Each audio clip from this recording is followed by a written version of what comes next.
ಹ್ಮ್. ನಮಸ್ತೆ ಸ್ನೇಹಿತರೆ, human rights news ಕನ್ನಡಕ್ಕೆ ಎಲ್ರಿಗೂ ಸ್ವಾಗತ. ನಾನು ನಿಮ್ಮ ಪ್ರಶಾಂತ್ PRS. ನಮ್ಮೊಂದಿಗೆ ಎಂದಿನಂತೆ ವಿಶೇಷ ಅತಿಥಿ ಡಾಕ್ಟರ್ ದಿನೇಶ್ ಗಾಣಿಗ್ರವರು ನಮ್ಮೊಂದಿಗೆ ಜಾಯ್ನ್ ಆಗಿದ್ದಾರೆ. ಅವರಿಗೆ ವಿಶೇಷವಾಗಿ ಕಾರ್ಯಕ್ರಮಕ್ಕೆ ಸ್ವಾಗತ ಮಾಡ್ತಾ ಇದ್ದೀನಿ.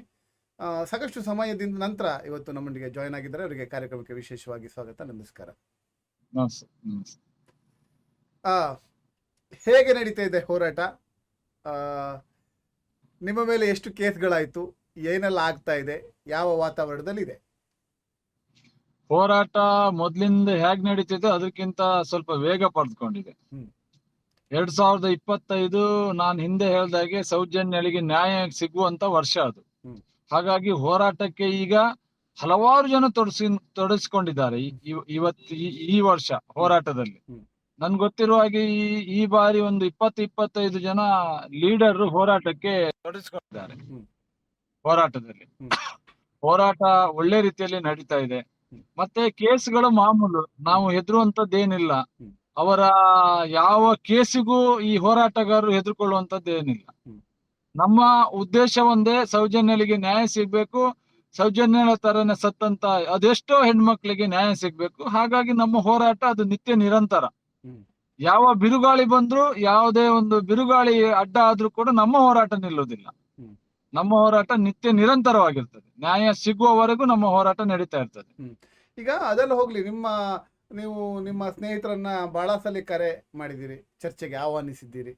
ಏನಾಯ್ತು ಚರ್ಚೆಗೆ ಆಹ್ವಾನಕ್ಕೆ? ಅವರ ಪ್ರತಿಕ್ರಿಯೆ ಅವರಿಗೆ ಏನ್ ಕೇಳಿದ್ರೆ, ವಸಂತ್ ಗಿಳಿಯಾರ್ ಅವರಿಗೆ ನಾನು ಹಲವಾರು ವೇದಿಕೆ ಮುಖಾಂತರ ಸವಾಲ್ ಹಾಕಿದ್ದೇನೆ, ನಿಮ್ಮ ಚಾನಲ್ ಮುಖಾಂತರನು ಸವಾಲ್ ಹಾಕಿದ್ದೇನೆ, ನಮ್ಮ ಸ್ನೇಹಿತರ ಮುಖಾಂತರನು ಸವಾಲ್ ಹಾಕಿದ್ದೇನೆ.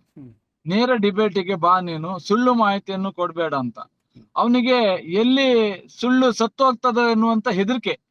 ಯಾಕಂದ್ರೆ ತಾನು ಹೇಳ್ತಾ ಇರೋದು ಸುಳ್ಳು ಅನ್ನುವಂಥದ್ದು ಅವನಿಗೆ ಗೊತ್ತಿದೆ. ನನ್ನ ಎದುರು ಮುಂದೆ ಮಾತಾಡ್ಲಿಕ್ಕೆ ಅವನಿಗೆ ಅಂಜಿಕೆ, ಹೆದರಿಕೆ ಜಾಸ್ತಿ. ಯಾಕೆಂತ ಹೇಳಿದ್ರೆ ಬಹುಶಃ ಎಲ್ಲರಿಗಿಂತ ಜಾಸ್ತಿ ನಾನು ವಸಂತ್ ಗಿಳಿಯಾರ್ ಬಗ್ಗೆ ತಿಳ್ಕೊಂಡವನು, ಬಲ್ಲವನು ನಾನು. ಹಾಗಾಗಿ ಅವನು ಯಾವ ವೇದಿಕೆಯಲ್ಲಿ ಕರೆದ್ರು ಬರ್ಲಿಕ್ಕೆ ಕೇಳುದಿಲ್ಲ. ನಾನು ನಿಮ್ಮ ವೇದಿಕೆ ಮುಖಾಂತರ, ನಿಮ್ಮ ಚಾನಲ್ ಮುಖಾಂತರ ಈ ಹಿಂದೆ ಸವಾಲ್ ಹಾಕಿದ್ದೇನೆ, ಬಾ ನೀನು ಅಂತ. ನಾನು ಏನು ರಿಪಬ್ಲಿಕ್ ಟಿವಿಯಲ್ಲಿ ಇವನು ಹೋಗಿದ್ದಾನೆ, ರಿಪಬ್ಲಿಕ್ ಟಿವಿಗೂ ಕೂಡ ಕೇಳಿದ್ದೇನೆ, ನೀವು ಸುಮ್ನೆ ಸುಳ್ಳು ಮಾಹಿತಿಯನ್ನು ಕೊಡುವವ್ರನ್ನ ಕರ್ಕೊಂಡ್ ಬರ್ಬೇಡಿ, ನಾನು ಕೂಡ ಬರ್ತೇನೆ, ನೀವು ಯಾವಾಗಂತ ಹೇಳಿ ನಿಮ್ಮ ಟಿವಿ ಚಾನಲ್ ಗೆ. ಈಗ ನೀವು ಏನು ಖಾಸಗಿ ವಾಹಿನಿ ಇದೆ, ಏನು ಸ್ಟೇಟ್ ಸ್ಯಾಟಲೈಟ್ ಚಾನಲ್ ಇದೆ, ಅದರ ಜೊತೆ ಚರ್ಚಿಸಿದ್ದೀರಾ ಈ ವಿಚಾರದ ಬಗ್ಗೆ? ನಮ್ಮನ್ನ ಕರೀರಿ ಅಂತ. ರಿಪಬ್ಲಿಕ್ ಟಿವಿ ಅವ್ರ ಜೊತೆನೂ ಚರ್ಚಿಸಿದ್ದೇನೆ ನಾನು. ಏನ್ ಹೇಳಿದ್ರು ಅವರು ಆ ಬಗ್ಗೆ ಏನ್ ಹೇಳಿದ್ರು? 15 ದಿನದಿಂದ ಆಯ್ತು ಕರಿತೇವೆ 20 ದಿನ ಆಯ್ತು. 20 ದಿನದಿಂದ ಅದನ್ನೇ ಹೇಳ್ತಿದ್ದಾರೆ, ಕರಿತೇವೆ ಅಂತ. ಈವರೆಗೂ ಕೂಡ ಕರೀಲಿಲ್ಲ. ಬಹುಶಃ ಅವನು ಬರ್ಲಿಕ್ಕೆ ಹೆದರ್ಕೊಳ್ತಾ ಇದ್ದಾನೇನು ಅಷ್ಟೇ. ಅದೇ ಕಾರಣಕ್ಕೆ ಅವರು ಕರಿತಾ ಇಲ್ಲ ಇರ್ಬೇಕು. ಇನ್ನು ಕೂಡ ನಾನು ಬಿಡುವ ಪ್ರಶ್ನೆ ಇಲ್ಲ. ಯಾಕಂದ್ರೆ ನೀವು ಪದೇ ಹೆದರ್ಕೊಳ್ತಾರೆ ಅನ್ನೋ ಪದ ಯಾಕೆ ಹೆದರ್ಕೊಳ್ತಾರೆ? ಹೆದರ್ಕೊಳ್ಳುವಂತದ್ದು ಏನಿದೆ ಅಂತ? ಹಾಗಾದ್ರೆ ಬರ್ಬೋದಲ್ಲ, ಬರ್ಲಿಕ್ಕೆ ಏನ್ ಪ್ರಾಬ್ಲಮ್ ಇತ್ತು? ನಾನಂತೂ ಮೊದ್ಲು ಹೇಳಿದೀನಿ, ಏನು ದಾಖಲಾತಿಯೊಂದಿಗೆ ಬಾ, ದಾಖಲಾತಿಯೊಂದಿಗೆ ಮಾತಾಡುವ, ಅದನ್ನ ಬಿಟ್ಟು ಬೇರೆ ವಿಷಯ ನಾನು ಮಾತಾಡುದಿಲ್ಲ. ಖಂಡಿತವಾಗಿ ಹೌದು, ಖಂಡಿತವಾಗಿ ದಾಖಲಾತಿ ಬಿಟ್ಟು ಬೇರೆ ವಿಷಯ ಮಾತಾಡುದಿಲ್ಲ. ಯಾಕಂದ್ರೆ ಅವನಿಗೆ ಸ್ವಲ್ಪ ಬೇರೆ ಹೆದರಿಕೆ ಇರ್ಬೋದು. ಯಾಕಂದ್ರೆ ಅವನ ನಡೆದು ಬಂದ ದಾರಿ ಬಗ್ಗೆ ಏನಾದ್ರು ಹೇಳ್ಬೋದೇನೋ ಅಂತ. ನಾನು ಅದನ್ನ ಹೇಳುದಿಲ್ಲ. ಅವೆಲ್ಲ ಇಲ್ಲಿ ಚರ್ಚೆ ಆಗುವಂತ ಅಗತ್ಯ ಇಲ್ಲ ಬಿಡಿ. ಯಾರ ಅದನ್ನೇ ನಾನು ಹೇಳ್ತಾ ಇರೋದು. ನಾನು ಅವರ ವೈಯಕ್ತಿಕ ವಿಚಾರದ ಬಗ್ಗೆ ಮಾತಾಡುವುದಿಲ್ಲ. ನಾನು ಸೌಜನ್ಯ ಹೋರಾಟಗಳ ಬಗ್ಗೆ, ಸೌಜನ್ಯ ಕೇಸಿನ ಬಗ್ಗೆ, ಪ್ರಕರಣಗಳ ಬಗ್ಗೆ ಮಾತ್ರ ಮಾತಾಡ್ತೇನೆ. ನೀವು ಅದಕ್ಕೆ ದಾಖಲಾತಿಯೊಂದಿಗೆ ಬನ್ನಿ ಅಂತೇಳಿ ಅವನ ಹಲವಾರು ಬಾರಿ ಹೇಳಿದ್ದೇನೆ. ಬೇರೆಯವರು, ನಮ್ಮ ಸ್ನೇಹಿತರ ಮುಖಾಂತರ ಅವರಿಗೆ ವಿಷಯವನ್ನು ತಿಳಿಸಿದ್ದೇನೆ. ಆದ್ರೂ ಕೂಡ ಅರ್ಥ ಇಲ್ಲ. ಈಗ ಅವರ ವೈಯಕ್ತಿಕ ವಿಚಾರ ಬೇರೆ ಬಿಡಿ, ಪ್ರತಿಯೊಬ್ಬರಿಗೂ ಅವರವರ ವೈಯಕ್ತಿಕ ವಿಚಾರ ಇರ್ತದೆ. ವೈಯಕ್ತಿಕ ವಿಚಾರದಲ್ಲಿ ಸಮಸ್ಯೆಗಳಿರ್ತದೆ, ಅದು ವಿಚಾರ ಅಲ್ಲ. ಇಲ್ಲಿ ಹೋರಾಟ ಆಗ್ತಾ ಇರೋದು, ಹೋರಾಟಕ್ಕೆ ಸಂಬಂಧಪಟ್ಟ ವಿಚಾರವನ್ನ ಮಾತಾಡ್ಲಿಕ್ಕೆ ತಾವು ಕರಿತಿದ್ದೀರಾ. ಈಗ ಸಂಧ್ಯಾ ಪವಿತ್ರ ನಾಗರಾಜ್ ಅನ್ನುವರು ಸಹ ನನ್ನ ಅಣ್ಣ ಬರ್ತಾ ಇಲ್ಲ ಅಂತ ನಮ್ಮ ಚಾನಲಲ್ಲೇ ಕರಿತಿದ್ದ. ಅಣ್ಣ ತಂಗಿಗೆ ಸಮಯ ಕೊಡ್ಲಿಕ್ಕೆ ಸಮಯ ಇಲ್ಲ, ನನ್ನ ಅಣ್ಣ ಅವರು ನನ್ನ ಹತ್ರ ಚರ್ಚೆಗೆ ಬರ್ತಾ ಇಲ್ಲ ಅಂತ ಅವರು ನಮ್ಮ ಮಾಧ್ಯಮದಲ್ಲಿ, ನಮ್ಮ ವೇದಿಕೆಯಲ್ಲಿ ಹೇಳಿದ್ರಿಂದ ಆ ವಿಷಯವನ್ನು ಎತ್ತಿದೆ. ಅವ್ರ ಹತ್ರನು ಕೂಡ ಇವ್ರ ಬಗ್ಗೆ ಹಲವಾರು ಮಾಹಿತಿಗಳಿದೆ. ಸಂಧ್ಯಾ ಅವ್ರ ಹತ್ರನು ಕೂಡ ವಸಂತ್ ಗಿಳಿಯಾರ್ ಹಲವಾರು ಮಾಹಿತಿಗಳು ಸಂಧ್ಯಾ ಅವ್ರ ಹತ್ರನು ಇದೆ. ಹಾಗಾಗಿ ಅವ್ರ ಹತ್ರನು ಕೂಡ ಹೋಗ್ಲಿಕ್ಕೆ ಹೆದರ್ತಾ ಇರ್ಬೇಕು. ಅವನು ಹೆದರ್ತಾನೆ. ಯಾಕಂದ್ರೆ ಸತ್ಯ ಸಾಯ್ತದಲ್ಲ, ಹ್ಮ್. ಸುಳ್ಳು ಸಾಯ್ತದಲ್ಲ, ಅದಕ್ಕೆ ಸತ್ಯನ ಹೊರಗಾಕ್ಲಿಕ್ಕೆ ಅವನಿಗೆ ಹೆದರಿಕೆ ಅಷ್ಟೇ. ಆ, ಅಲ್ಲ ಈಗ ಆ ಕಾರಣಕ್ಕಾಗಿ ಬರ್ತಾ ಇಲ್ಲ ಅವ್ನು. ಅಲ್ಲಲ್ಲ ನಮಗೆ ತಿಳಿದ ಮಟ್ಟಿಗೆ ವಸಂತ್ ಅದಕ್ಕೆಲ್ಲ ಹೆದರುವಂತವ್ರಲ್ಲ, ಅಂದ್ರೆ ಯಾವ ತರದ ಬರ್ಬೋದಲ್ಲ, ಹೆದರ್ಕೊಂಡು ಕೂತ್ಕೊಳ್ಳುವಂತ ವ್ಯಕ್ತಿ ಬರ್ಬೋದಲ್ಲ. ಅಲ್ಲ. ಆ? ನಾವು ಅವನಿಗೆ ಯಾವ ರೀತಿ ಹೇಳಿದೀವಿ ಅಂತ ಹೇಳಿದ್ರೆ, ಹ್ಮ್. ನೀನು ಕೇಳುವ ಚಾನಲ್ ನಲ್ಲಿ ನೀನು ಹೇಳುವ ಸ್ಥಳಕ್ಕೆ ನಾನು ಬರ್ತೀವಿ ಅಂತ ಹೇಳಿದ್ದೇವೆ. ಹೌದು. ಮತ್ತೆ ಹೆದರ್ಕೊಳ್ಬೇಕು? ಈಗ ಎಲ್ಲಾದ್ರೂ ನಾವ್ ಹೇಳೋ ಕಡೆ ಬಂದ್ರೆ ಎಲ್ಲಾದ್ರೂ ಅವನಿಗೆ ಬೇರೆ ರೀತಿಯಲ್ಲಿ ಪ್ರಶ್ನೆ ಕೇಳಿ ಇದ್ ಮಾಡ್ತಾರೇನೋ ಅಂತ ಹೆದರಿಕೆ ಇರ್ಬೋದು. ನನ್ಗೆ ಅದಿದಿಲ್ಲ.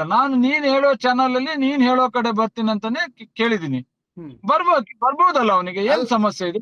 ಈಗ ನಮ್ಮ ಮಾಧ್ಯಮದಲ್ಲಿ ಎಂತದೊಂದು ಟೆಕ್ನಾಲಜಿ ಇದೆ ಅಂದ್ರೆ ಅವ್ರ ರೂಮಲ್ಲಿ ಕೂತ್ಕೊಂಡು ಸಹ ನಮ್ಮ ಮಾಧ್ಯಮದಲ್ಲಿ ಮಾತಾಡ್ಬೋದು, ಎಲ್ಲೇ ಬೇಕಾದ್ರೂ ಮಾತಾಡ್ಬೋದು, ನೀವು ಎಲ್ಲಿದ್ರು ಮಾತಾಡ್ಬೋದು. ಆ ತರ ವ್ಯವಸ್ಥೆಗಳಿದೆ.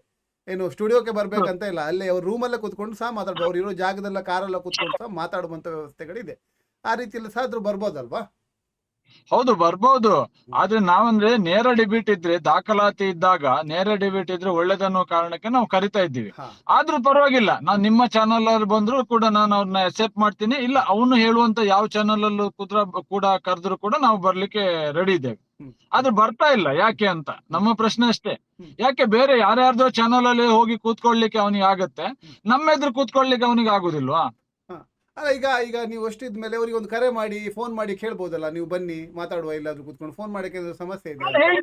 ಹಾ. ಹೇಳಿದೀವಿ ಅವನಿಗೆ ಹಿಂದೆ. ಈಗ ಫೋನ್ ಮಾಡಿ ಕರೆ ಮಾಡ್ಲಿಲ್ಲ ನೇರವಾಗಿ, ಹಾ. ಅದನ್ನು ಕೂಡ ಮಾಡ್ತೇನೆ. ಹಾ, ಅದನ್ನೊಂದು ಪ್ರಯತ್ನ ಪಡಿ ಅಲ್ಲ.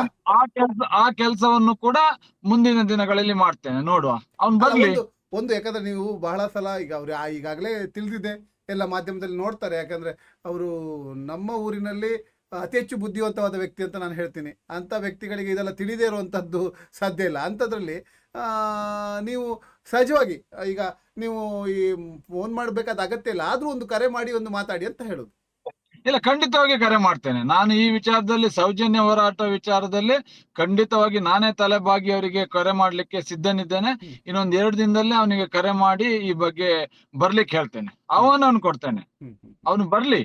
ನಾನ್ ಕೇಳುವುದು ಜನರಿಗೆ ಸತ್ಯಾಸತ್ಯತೆಯನ್ನು ತಿಳಿಸುವ. ಬಹುಶಃ ವಸಂತ್ ಗಿಳಿಯರವರು ಸೌಜನ್ಯ ಪ್ರಕರಣದಲ್ಲಿ ಹಲವಾರು ದಾಖಲಾತಿಗಳನ್ನು ಕಲೆ ಹಾಕಿದ್ದಾರೆ. ಆದ್ರೆ ಅದನ್ನು ಜನರ ಮುಂದೆ ತೋರಿಸುವಂತ ವಿಚಾರದಲ್ಲಿ ಎಡವುತ್ತಿದ್ದಾರೆ ಅಷ್ಟೇನೆ. ಸತ್ಯವನ್ನು ಮರೆಮಾಚಿ ಸುಳ್ಳನ್ನು ಮಾತ್ರ ಜನರ ಮುಂದೆ ತೋರಿಸ್ತಿದ್ದಾರೆ. ಹಾಗಾಗಿ ನಾನು ಅವರಿಗೆ ರಿಕ್ವೆಸ್ಟ್ ಮಾಡೋದು ಬೇರೆ ಏನಿಲ್ಲ.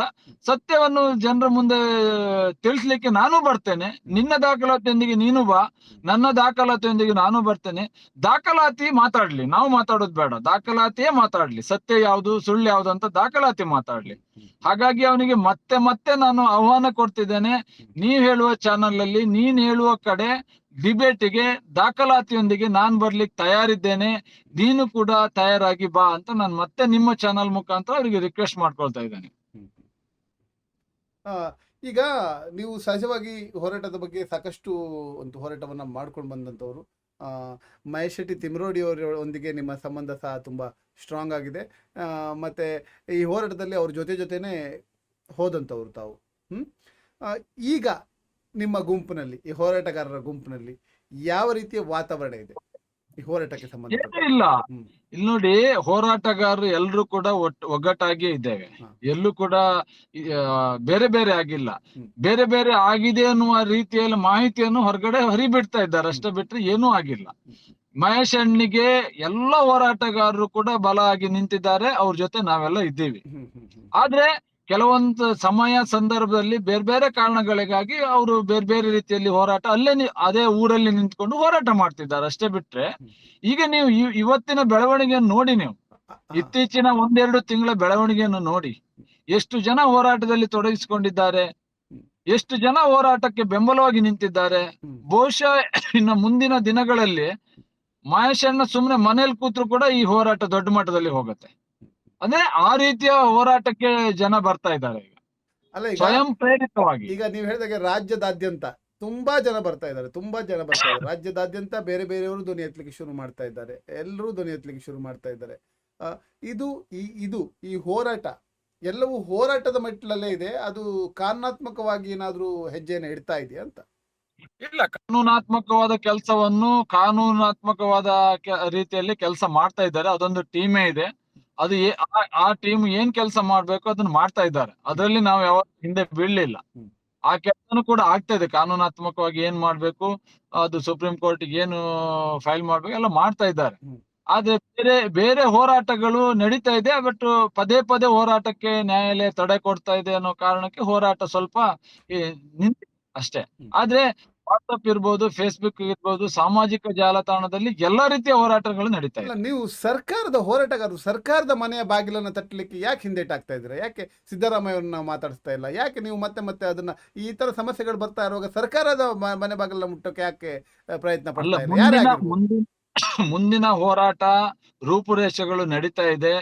ರಾಜ್ಯದಲ್ಲಿ, ಇಡೀ ರಾಜ್ಯದಲ್ಲಿ ಏಕಕಾಲದಲ್ಲಿ ದೊಡ್ಡ ಮಟ್ಟದ ಹೋರಾಟಕ್ಕೆ, ನಮ್ಮ ಲೆಕ್ಕದಲ್ಲಿ ಸಾಧಾರಣ 1 ಕೋಟಿ ಜನಸಂಖ್ಯೆ ಸೇರಿಸುವಂತ ಒಂದು ದೊಡ್ಡ ಮಟ್ಟದ ಹೋರಾಟಕ್ಕೆ ಪ್ಲಾನ್ ನಡೀತಾ ಇದೆ. ದೊಡ್ಡ ಮಟ್ಟದ ಹೋರಾಟ ಬಹುಶಃ ದೇಶದ ಇತಿಹಾಸದಲ್ಲಿ ಅದು ಅಷ್ಟು ದೊಡ್ಡ ಹೋರಾಟ ನಡೀಲಿಕ್ಕಿಲ್ಲ. ಆ ರೀತಿಯ ಹೋರಾಟಕ್ಕೆ ಈಗಾಗಲೇ ಸಮಾಲೋಚನೆಗಳು ನಡೀತಾ ಇದೆ. ಇಡೀ ರಾಜ್ಯದಿಂದ ಜನ ಸಮಯಕ್ಕಾಗಿ ಕಾಯ್ತಿದ್ದಾರೆ. ಇಡೀ ರಾಜ್ಯದಿಂದ ಜನ ಸಮಯಕ್ಕಾಗಿ ಕಾಯ್ತಿದ್ದಾರೆ. ನೀವು ಸಮಯ ನಿಗದಿ ಮಾಡಿ ನಾವೆಲ್ಲರೂ ಬರ್ತೀವಿ ಅನ್ನೋ ಒಂದು ವಿಷಯವನ್ನು ಹೇಳಿದ್ದಾರೆ. ಆದ್ರೆ ಕೆಲವೊಂದ್ಸಲ ನಮ್ಗೆ ಈ ಕೋರ್ಟ್, ನ್ಯಾಯಾಲಯ ಈ ತಡೆ ಕೊಟ್ಟಿದ್ರಿಂದ ಅದು ನಮ್ಗೆ ಸ್ವಲ್ಪ ಹಿನ್ನಡೆ ಆಗಿದೆ. ಆದ್ರೆ ಹೋರಾಟಕ್ಕೆ ಹಿನ್ನಡೆ ಆಗ್ಲಿಲ್ಲ. ಅದನ್ನ ನಾವು ಖಂಡಿತ ಮಾಡ್ತೇವೆ. ಮುಂದಿನ ದಿನಗಳಲ್ಲಿ ಖಂಡಿತ ಮಾಡ್ತೇವೆ. ನೀವು ಹೇಳಿದ ಸಂಖ್ಯೆ ಸಣ್ಣ ಸಂಖ್ಯೆ ಅಲ್ಲ, ಅದು ಬಹಳ ದೊಡ್ಡ ಸಂಖ್ಯೆ. ಅದನ್ನ ಹೋರಾಟವನ್ನ ಆಯೋಜನೆ ಮಾಡ್ಬೇಕಾದ್ರೆ ಬಹಳ ಕಷ್ಟ ಆಗ್ತದೆ ಅಂತ ಅನ್ಸುತ್ತೆ. ಈಗ ಒಂದು ನೋಡಿ, ಒಬ್ಬ ಸಮೀರ್ ಅನ್ನೋ ಒಂದು ಯೂಟ್ಯೂಬರು ಒಂದು ವಿಡಿಯೋವನ್ನು ಕೊಟ್ಟಾಗ 2 ಕೋಟಿ ಜನ ಅದಕ್ಕೆ ಸ್ಪಂದಿಸಿದ್ದಾರೆ. 2 ಕೋಟಿ ಜನ ಸ್ಪಂದಿಸಿದ್ದಾರೆ. ಹಾಗಂತ 2 ಕೋಟಿ ಜನ ಸ್ಪಂದಿಸಿದ್ದಾರೆ ಅಂದ ಕೂಡಲೇ ಹೋರಾಟಕ್ಕೆ ಬರ್ಬೇಕಂತ ಏನಿಲ್ಲ. ಆದ್ರೆ ಇದು ಕರ್ನಾಟಕ ರಾಜ್ಯದ ಮೂಲೆ ಮೂಲೆಗಳಲ್ಲಿ ಮನೆ ಮಾತಾಗಿದೆ. ಸೌಜನ್ಯ ಎನ್ನುವ ಹೆಣ್ಣು ಮಗಳಿಗೆ ಆಗಿರುವಂತ ಅನ್ಯಾಯ ಇಡೀ ಕರ್ನಾಟಕ ರಾಜ್ಯದ ಮೂಲೆ ಮೂಲೆಯಲ್ಲಿ ಮನೆ ಮಾತಾಗಿದೆ. ಆ ಹೆಣ್ಮಗಳಿಗೆ ನ್ಯಾಯ ಸಿಗ್ಲೇಬೇಕು. ಆ ನ್ಯಾಯಕ್ಕಾಗಿ ನಾವು ಎಲ್ಲಾ ರೀತಿಯ ಹೋರಾಟಕ್ಕೆ ರೆಡಿ ಇದೆ ಅನ್ನುವಂತ ಒಂದು ವಿಷಯವನ್ನು ಅವರು ಈಗಾಗಲೇ ತಿಳಿಸಿದ್ದಾರೆ ಜನ. ಹಾಗಾಗಿ ನಮ್ಗೆ ನಂಬಿಕೆ ಇದೆ. ನಾವು ಮುಂದೆ ಕೊಡುವ ಕರೆ ಇಡೀ ರಾಜ್ಯದ ಮೂಲೆ ಮೂಲೆಯಿಂದ ಜನ ಬರ್ತಾರೆ ಅನ್ನೋದು ನಮ್ಗೆ ವಿಶ್ವಾಸ ಇದೆ. ಆ ರೀತಿಯಲ್ಲಿ ಹೋರಾಟಕ್ಕೆ ಈಗಾಗಲೇ ತಯಾರಿಗಳು ನಡೀತಾ ಇದೆ. ನಾವಿದು ಈ ಹಿಂದೆ ಏನ್ ಹೇಳಿದೇವೋ ಅದೆಲ್ಲವನ್ನು ಕೂಡ ಮಾಡಿದ್ದೇವೆ. ಮಹೇಶ್ ಅಣ್ಣನ ನೇತೃತ್ವದಲ್ಲಿ ಏನು ಮಹೇಶ್ ಅಣ್ಣ ಮಾತಾಡಿದಾರೋ, ಏನ್ ಹೇಳಿದಾರೋ, ಯಾವ ರೀತಿ ಹೋರಾಟ ಮಾಡ್ಬೇಕಂತ ಹೇಳಿದಾರೋ ಎಲ್ಲಾ ರೀತಿಯ ಹೋರಾಟವನ್ನು ಕೂಡ ನಾವು ಮಾಡಿದ್ದೇವೆ. ಇಲ್ಲಿಂದ ಬೆಂಗಳೂರಿಂದ ಹಿಡಿದು ದೆಹಲಿಯಲ್ಲೂ ಕೂಡ ಹೋರಾಟವನ್ನು ಮಾಡಿದ್ದೇವೆ. ಈಗ ಅವರು ಹೇಳೋ ಪ್ರಕಾರ ಈ ವೈಯಕ್ತಿಕ ತೇಜೋವಧೆಯನ್ನ ಮಾಡೋಕೋಸ್ಕರ ಈ ಹೋರಾಟ ಆಗ್ತಾ ಇದೆ, ಬಿಟ್ರೆ ಒಂದು ಹೆಣ್ಣಿಗೆ ನ್ಯಾಯ ಕೊಡಿಸೋಕೋಸ್ಕರ ಅಲ್ಲ ಅಂತ ಹೇಳ್ತಾ ಇದ್ದಾರೆ. ಅಲ್ಲ, ಈಗ ಅದನ್ನ ಈ ಪ್ರಕರಣವನ್ನು ಹಳ್ಳ ಹಿಡಿಸುವಂತ ಕೆಲಸ ಸುಮಾರು 13 ವರ್ಷಗಳಿಂದಲೂ ನಡೀತಾ ಇದೆ.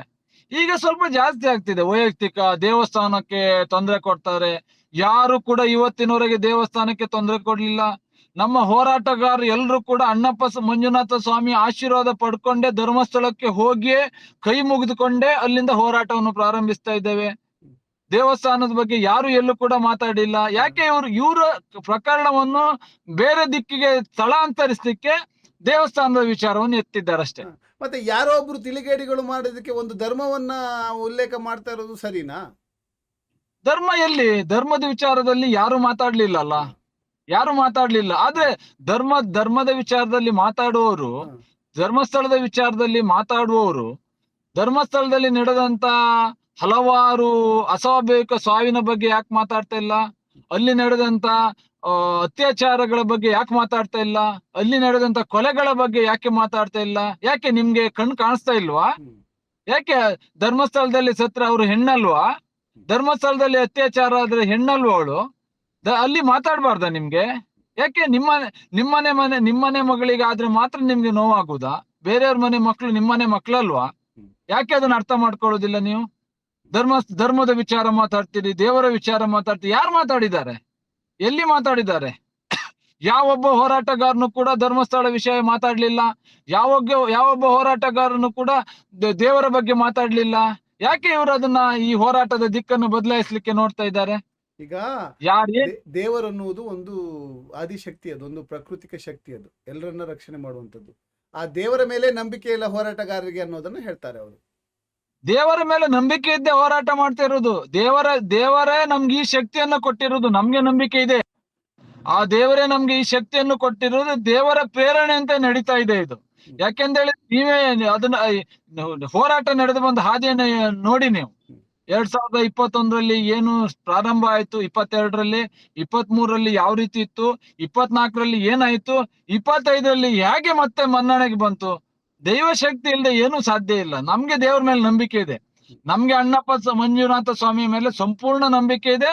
2025ನೇ ಇಸ್ವಿ ಮುಗಿಯುವುದ್ರೊಳಗೆ ಸೌಜನ್ಯಳಿಗೆ ನ್ಯಾಯ ಸಿಗ್ತದಮ್ಮ ಭರವಸೆ ಕೂಡ ನಮ್ಗಿದೆ. ಈಗ ಸಂತೋಷ್ ರಾವ್ ತಂದೆ ತೀರೋದ್ಮೇಲೆ ಸಂತೋಷ್ ರಾವ್ ಮನೆಯವ್ರ ಬಗ್ಗೆ ಜಾಸ್ತಿ ಚರ್ಚೆನೆ ಆಗ್ತಾ ಇಲ್ಲ, ಯಾಕದು? ಇಲ್ಲ, ಖಂಡಿತವಾಗಿಯೂ ಅದು ಅಲ್ಲಿ ಸಂತೋಷ್ ರಾವ್ ಮನೆಯವ್ರ ಬಗ್ಗೆ ಕಾಳಜಿ ಇದೆ. ಅಲ್ಲಿ ಅವರಿಗೆ ಯಾವ್ಯಾವ ರೀತಿ ಏನಾದ್ರೂ ಸಹಕಾರ ಬೇಕು, ನಾವು ಎಲ್ಲರೂ ಕೂಡ ಹೋರಾಟಗಾರರು ಮಾಡ್ತಾ ಇದ್ದಾರೆ. ಮುಂದಿನ ದಿನಗಳಲ್ಲಿ, ಯಾಕೆಂದ್ರೆ ಈಗ ಈ ಸೌಜನ್ಯ ಹೋರಾಟದ ಚರ್ಚೆ ಬಹಳ ದೊಡ್ಡ ಸದ್ದು ಮಾಡ್ತಾ ಇರೋದ್ರಿಂದ ಅದು ಸ್ವಲ್ಪ ನಿಮ್ಗೆ ಕಾಣ್ತಾ ಇಲ್ಲ ಅಷ್ಟೇ. ಅಲ್ಲಿ ಏನು ಸಹ ಆಗ್ಬೇಕು ಅದು ಕೆಲಸಗಳು ಆಗ್ತಾ ಇದೆ. ಎಲ್ಲಾ ಹೋರಾಟಗಾರರು ಕೂಡ ಒಂದು ಸಂತೋಷ್ ರಾವ್ ಮನೆಯವರ ಬಗ್ಗೆನೂ ಕೂಡ ಕಾಳಜಿಯಿಂದ ಕೆಲಸ ಮಾಡ್ತಾ ಇದ್ದಾರೆ. ಹಾಗೇನು ಸಮಸ್ಯೆಗಳಿಲ್ಲ. ಈಗ ಏನು ನೀವು ಹೇಳ್ತಾ ಇರೋ ಮಾತುಗಳನ್ನ ಕೇಳ್ತಾ ಹೋದ್ರೆ ದೇವ್ರ ಬಗ್ಗೆ ನಿಮ್ಗೆ ಅಪನಂಬಿಕೆ ಇಲ್ಲ ಅಂತ ಇದ್ದೀರಾ, ಮತ್ತೆಲ್ಲವನ್ನ ಕೆಲಸವನ್ನ ನೀವು ಮಾಡ್ತಾ ಇದ್ದೀರ. ಆದ್ರೆ ಪ್ರಶ್ನೆ ಇರೋದು ಇಲ್ಲಿ ಮೈಶೆಟ್ಟಿ ತಿಮರೋಡಿ ಇರ್ಬೋದು ಅಥವಾ ಇನ್ನಿತರ ಎಲ್ಲ ಹೋರಾಟಗಾರರು ಇರ್ಬೋದು, ಇವರು ಹೋರಾಟದಲ್ಲಿ ಇಡ್ತಾ ಇರುವಂತ ಹೆಜ್ಜೆ ಅಥವಾ ತೆಗೆದುಕೊಳ್ತಾ ಇರುವಂತ ನಿರ್ಧಾರ ಯಾಕೆ ಇಷ್ಟು 13 ವರ್ಷಗಳ ಸತತ ಪ್ರಯತ್ನದ ನಂತರವೂ ಸಹ ಒಂದು ಹಂತಕ್ಕೆ ಒಂದು ಸಲ ಜಾಸ್ತಿ ಆಗ್ತದೆ, ಒಂದು ಸಲ ಕಡಿಮೆ ಆಗ್ತದೆ? ಏನಾದ್ರೂ ತುಡುಕುಗಳಿದೆಯಾ ಅಥವಾ ಅವ್ರು ಹೋಗ್ತಾ ಇರೋ ದಾರಿ ಕರೆಕ್ಟ್ ಆಗಿದೆ, ಅದನ್ನ ದಾರಿಯಲ್ಲಿ ಕಲ್ಲು ಮುಳ್ಳುಗಳನ್ನು ತಂದು ಹಾಕ್ತಾ ಇದ್ದಾರೆ ಅಂತ ಅನಿಸ್ತಾ ಇದೆ? ದಾರಿ ಕರೆಕ್ಟ್ ಆಗಿದೆ. ಹೋಗುವ ದಾರಿಗೆ ನೀವು ಹೇಳಿದಾಗೆ ಕಲ್ಲು ಮುಳ್ಳು ಅಡೆತಡೆಗಳನ್ನು ಮಾಡ್ತಾ ಇದ್ದಾರೆ. ಯಾಕೆಂದ್ರೆ ಇವತ್ತಿನ ಸಮಾಜದಲ್ಲಿ ಅಧಿಕಾರಶಾಹಿಗಳಿಗೆ, ಹಣವಂತರಿಗೆ, ಬಲವಂತರಿಗೆ ನ್ಯಾಯ ಜಾಸ್ತಿ.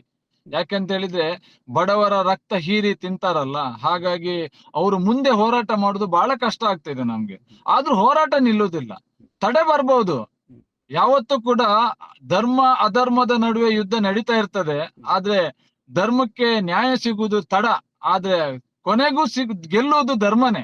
ಅಧರ್ಮ ಯಾವತ್ತು ಗೆದ್ದಂತ ಇತಿಹಾಸ ನಮ್ಮ ಈ ಇತಿಹಾಸದಲ್ಲೇ ಇಲ್ಲ. ಅಧರ್ಮಕ್ಕೆ ಗೆಲುವು ಸಿಕ್ಕಿದಂತ ಇತಿಹಾಸ ನಮ್ಮ ಇಡೀ ಇತಿಹಾಸ ನೋಡಿದ್ರು ಕೂಡ ಸಿಗುದಿಲ್ಲ.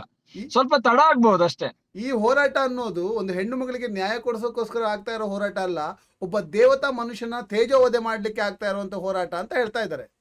ದೇವತಾ ಮನುಷ್ಯನ ಹಿಸ್ಟ್ರಿ ಬಗ್ಗೆ ಓದಿದ್ರೆ ಅವ್ರಿಗೆ ಅರ್ಥ ಆಗ್ಬಹುದೇನೋ ನಾನಂತ ಹೇಳಲಿಕ್ಕೆ ಇಚ್ಛೆ ಪಡ್ತೇನೆ. ಯಾಕಂದ್ರೆ ಯಾವ್ದಾದ್ರು ಕೂಡ ನಡೆದು ಬಂದ ದಾರಿಯ ಬಗ್ಗೆ ಯೋಚನೆ ಮಾಡಿ, ಆವಾಗ ಅವರಿಗೆ ಅರ್ಥ ಆಗ್ತದೆ. ನಾವು ಅದ್ರ ಬಗ್ಗೆ ಜಾಸ್ತಿ ಮಾತಾಡ್ಲಿಕ್ಕೆ ಹೋಗುದಿಲ್ಲ. ಯಾಕಂದ್ರೆ ಅಲ್ಲಿ ಏನ್ ನಡೆದಿದೆ, ಏನ್ ಆಗ್ತಾ ಇದೆ, ಏನ್ ಮಾಡಿದ್ದಾರೆ ಅನ್ನುವಂಥದ್ದು ಇಡೀ ಜಗತ್ತಿಗೆ ಗೊತ್ತಾಗಿದೆ. ಇವ್ರು ಯಾರೋ ಒಬ್ರು ಮಾತಾಡಿ ಹೇಳ್ಬೇಕಾದ ಅವಶ್ಯಕತೆ ಈಗ ಇಲ್ಲ. ಇಡೀ ಜಗತ್ತೇ ನೋಡ್ತಾ ಇದೆ. 2025 ಎಂಡ್ ಒಳಗಡೆ ಸೌಜನ್ಯಳಿಗೆ ನ್ಯಾಯ ಸಿಗ್ತದಲ್ಲ, ಆವಾಗ ಆ ಟೈಮಲ್ಲಿ ಇದಕ್ಕೆಲ್ಲ ಉತ್ತರವನ್ನು ನಾವು ಕೊಡ್ಲಿಕ್ಕೆ ಸಿದ್ಧರಿದ್ದೆ. ಆ ಸಮಯದಲ್ಲಿ ಅದಕ್ಕೆ ಉತ್ತರವನ್ನು ನಾವು ಕೊಡ್ತೇವೆ. ಈಗ ಅವರ ಒಂದು ಸುದ್ದಿ ವಾಹಿನಿಗಳು ಅವ್ರ ಇದು ಮಾಡ್ತಾರೆ, ಎಲ್ಲ ಕಮೆಂಟ್ ಬಾಕ್ಸ್ ಅನ್ನ ಆಫ್ ಮಾಡಿ ಕೂತ್ಕೊಂಡಿದ್ದಾರೆ, ಕಮೆಂಟ್ ಬಾಕ್ಸ್ ಅನ್ನ ಆನ್ ಮಾಡ್ತಾ ಇಲ್ಲ. ಅಲ್ಲ, ಅವರಿಗೆ ಸುಳ್ಳು ಸುದ್ದಿಗಳನ್ನೇ ಬಿತ್ತರಿಸಿ ಮೊದ್ಲಿಂದ ಅಭ್ಯಾಸ. ಮತ್ತೆ ಬೇರೆ ಯಾವುದೇ ವಿಷಯ ಇಲ್ಲ. ಈಗ ವಾಪಸ್ ಮತ್ತೆ ಬರುವುದು, ಇಡೀ ನೀವು ಅವರ ಪ್ರಕರಣಗಳನ್ನು ನೋಡಿ ವಾಪಸ್ ಬರುವುದು ಧರ್ಮಕ್ಕೆ ನಿಂದನೆ ಮಾಡ್ತಾರೆ, ಧರ್ಮಸ್ಥಳಕ್ಕೆ ಹೆಸರಿಗೆ ಅಪಪ್ರಚಾರ ಮಾಡ್ತಾರೆ. ಯಾರು ಮಾಡಿದ್ದಾರೆ, ಎಲ್ಲಿ ಮಾಡಿದ್ದಾರೆ? ಯಾವತ್ತೋ ಒಂದಿನ ಏನೋ ಒಂದು ವಿಷಯ ಹೇಳಿದ್ರು ಅನ್ನೋದನ್ನು ಇಟ್ಕೊಂಡು 13 ವರ್ಷದಿಂದ ಅದನ್ನೇ ರಿವೈಂಡಿಂಗ್ ಮಾಡ್ತಾ ಇದ್ದಾರೆ. ಎಲ್ಲಿಯಾದ್ರೂ ಕೂಡ ಅಲ್ಲಿ ಸತ್ತಂತ ಹೆಣ್ಮಕ್ಳ ಬಗ್ಗೆ ಅಲ್ಲಿ ಮಾತಾಡಿದಾರ ಒಬ್ರಾದ್ರು? ಸೌಜನ್ಯ ಬಗ್ಗೆ ನ್ಯಾಯ ಸಿಗ್ಬೇಕು ಅನ್ನುವಂತ ವಿಷಯವನ್ನು ಎಲ್ಲಾದ್ರೂ ಮಾತಾಡಿದಾರ? ಯಾರು ಕೂಡ ಮಾತಾಡ್ತಾ ಇಲ್ಲ. ಯಾಕೆ? ಹಾಗಾದ್ರೆ ಅಲ್ಲಿ ಧರ್ಮ ದೇವತೆಗಳು ಕಣ್ಣು ಮುಚ್ಚಿಕೊಂಡು ಕೂತ್ಕೊಂಡಿವ್ಯಾ?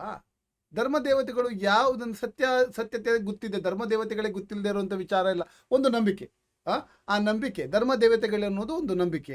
ಆ ನಂಬಿಕೆ ಪ್ರಕಾರ ತುಳುನಾಡ ಒಂದು ಸಂಸ್ಕೃತಿಯ ಪ್ರಕಾರ ನಡೆದುಕೊಂಡು ಹೋಗ್ತಾ ಇರುವಂತ ಒಂದು ಮಂದಿರ. ಆ ಧರ್ಮ ದೇವತೆಗಳೇನು ಕಣ್ಮುಚ್ಕೊಂಡು ಕೂತ್ಕೊಂಡಿವೆ ಅಂತ? ಧರ್ಮ ದೇವತೆಗಳು ಏನ್ ಮಾಡುದು, ಸಮಯ ಸಂದರ್ಭದಲ್ಲಿ ಏನು ಮಾಡ್ಲಿಕ್ಕೆ ಆಗುದಿಲ್ಲ. ಧರ್ಮ ದೇವತೆಗಳು ಕಣ್ಣು ಬಿಟ್ಟಿದ್ರಿಂದಲೇ ಈಗ ಈ ಸಂಖ್ಯೆಯಲ್ಲಿ ಹೋರಾಟಗಳು ನಡೀತಾ ಇದೆ. ನೀವು ಹಾಗಾದ್ರೆ ಯೋಚನೆ ಮಾಡಿ, 2012 ನಂತರ ಆ ಆ ಏನು ಧರ್ಮಸ್ಥಳ ಗ್ರಾಮದಲ್ಲಿ ನಡೀತಿರುವಂತ ಅತ್ಯಾಚಾರಗಳು, ಕೊಲೆಗಳು, ಅಲ್ಲಿ ನಡೆಯುವಂತ ಅಸಹಜ ಸಾವುಗಳು ಕಡಿಮೆ ಆಗಿದೆ ಅಂತ ಹೇಳಿದ್ರೆ ಅದು ಧರ್ಮ ದೇವತೆಗಳು ಕಣ್ಬಿಟ್ಟೆ ಕಡಿಮೆ ಆಗಿರುವಂತದ್ದು. ನಮ್ಗೆ ನ್ಯಾಯ ಈಗ ಸಿಗ್ಲಿಲ್ಲ ಅನ್ನೋದು ಒಂದು ಸ್ವಲ್ಪ ಲೇಟ್ ತಡ ಆಗಿದೆ ಅನ್ನೋದು ಒಂದು ಬಿಟ್ರೆ ಮತ್ತೆ ಎಲ್ಲಾ ರೀತಿಯಲ್ಲೂ ಕೂಡ ಧರ್ಮ ದೇವತೆಗಳು ಸಹಾಯ ಮಾಡಿದ್ದಾರೆ. ಧರ್ಮ ದೇವತೆಗಳಿಂದಾನೇ ಇವತ್ತು ಇಷ್ಟು ಹೋರಾಟ ಮುಂದುವರಿಲಿಕ್ಕೆ ಸಾಧ್ಯ ಆಗಿದೆ. ಎಷ್ಟೋ ಜನರಿಗೆ ಅಲ್ಲಿ ನ್ಯಾಯ ಸಿಕ್ಕಿದೆ. ಸೌಜನ್ಯ ಅನ್ನೋ ಒಂದು ಹೆಣ್ಮಗಳಿಗೆ ಅಲ್ಲಿ ನ್ಯಾಯ ಸಿಗ್ಲಿಲ್ಲ ಇನ್ನು ಅನ್ನೋದೊಂದು ಬಿಟ್ರೆ ಅಲ್ಲಿ ಎಷ್ಟೋ ಸಾವುಗಳು ತಪ್ಪಿದೆ, ಎಷ್ಟೋ ಅಸಹಜ ಸಾವುಗಳು ತಪ್ಪಿದೆ. ಈ ಒಂದು 10 ವರ್ಷದಲ್ಲಿ ಹೋರಾಟದಿಂದ ಎಷ್ಟೋ ಜನರಿಗೆ ನ್ಯಾಯ ಸಿಕ್ಕಿದೆ ಅಲ್ಲಿ. ಎಲ್ಲೋ ಒಂದು ಕಡೆ ದೇವರ ಹೆಸರಿನಲ್ಲಿ ದೇವರನ್ನ ಮುಂದಿಟ್ಟು ದೇವರ ಹೆಸರಿನಲ್ಲಿ ಭಯ ಪಡಿಸುವಂತದ್ದು ಸಹ ಸಾಧ್ಯ ಆಗ್ತದೆ ಮಾಡ್ದಾಗೆ ಕಾಣಿಸ್ತಾ ಇದೆ. ದೇವರ ಮೊದ್ಲಿಂದ ಅಲ್ಲಿ ಮಾಡ್ತಾ ಬಂದಿರುವಂತದ್ದೇ ಅದೇ. ದೇವರ ಹೆಸರನ್ನ ಮುಂದಿಟ್ಕೊಂಡು, ಅಣ್ಣಪ್ಪ ಸ್ವಾಮಿ ಹೆಸರನ್ನು ಮುಂದಿಟ್ಕೊಂಡು ಜನರಿಗೆ ಭಯದ ವಾತಾವರಣ ಸೃಷ್ಟಿ ಮಾಡ್ತಾ ಇದ್ದಾರೆ. ಭಯದ ವಾತಾವರಣ ಸೃಷ್ಟಿ ಮಾಡ್ತಿದ್ದಾರೆ. ದೇವ್ರ ಬಗ್ಗೆ ಎಲ್ರಿಗೂ ನಂಬಿಕೆ ಇದೆ. ಹಾಗಾದ್ರೆ ದೇವ್ರು ಇವ್ರು ಹೇಳ್ತಾರಲ್ಲ, ದೇವ್ರ ಬಗ್ಗೆ ಇದ್ ಮಾಡ್ತಾರೆ, ಧರ್ಮಸ್ಥಳದ ಬಗ್ಗೆ ಮಾತಾಡ್ತಾರೆ ಅಂತ ಹೇಳ್ತಾರಲ್ಲ. ಹಾಗಾದ್ರೆ ಹೋರಾಟಗಾರರು ಇಷ್ಟೊತ್ತಿಗೆ ಯಾರು ಉಳಿಬಾರ್ದಾಗಿತ್ತು.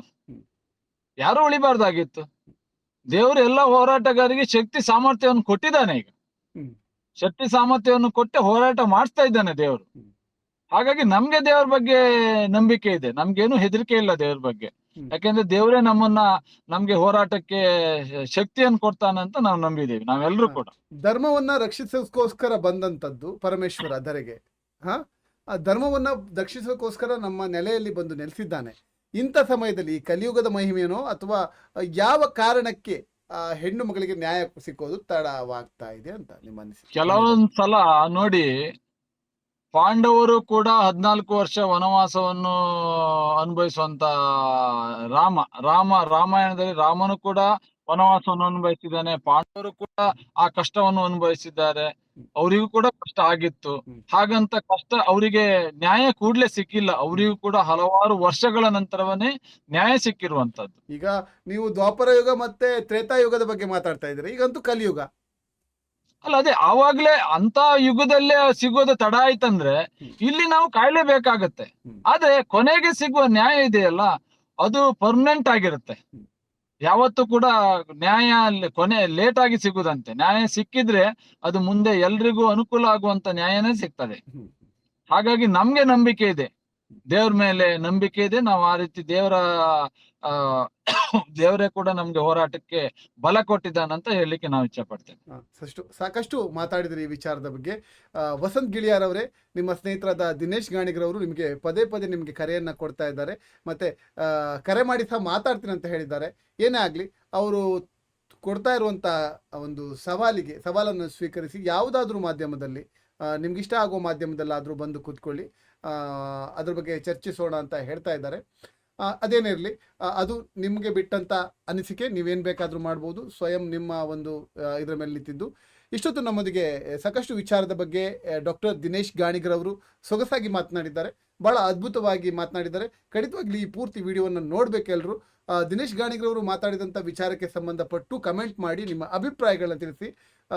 ಸಾಕಷ್ಟು ಜನರ ಮನೆಗೆ ತಲುಪಿಸುವಂತ ಮಾಡಿ ಈ ವಿಡಿಯೋವನ್ನ ಮತ್ತೆ ಶೇರ್ ಮಾಡಿ, ಸಬ್ಸ್ಕ್ರೈಬ್ ಮಾಡಿ, ಲೈಕ್ ಮಾಡ್ಬೇಕಂತ ಕೇಳ್ತೀನಿ. ಇಷ್ಟೊತ್ತು ಮಾತಾಡಿದಂಥ ದಿನೇಶ್ ಗಾಣಿಗ್ರವರಿಗೆ ವಿಶೇಷವಾದ ನಮಸ್ಕಾರಗಳು, ಧನ್ಯವಾದ. ನಮಸ್ಕಾರ.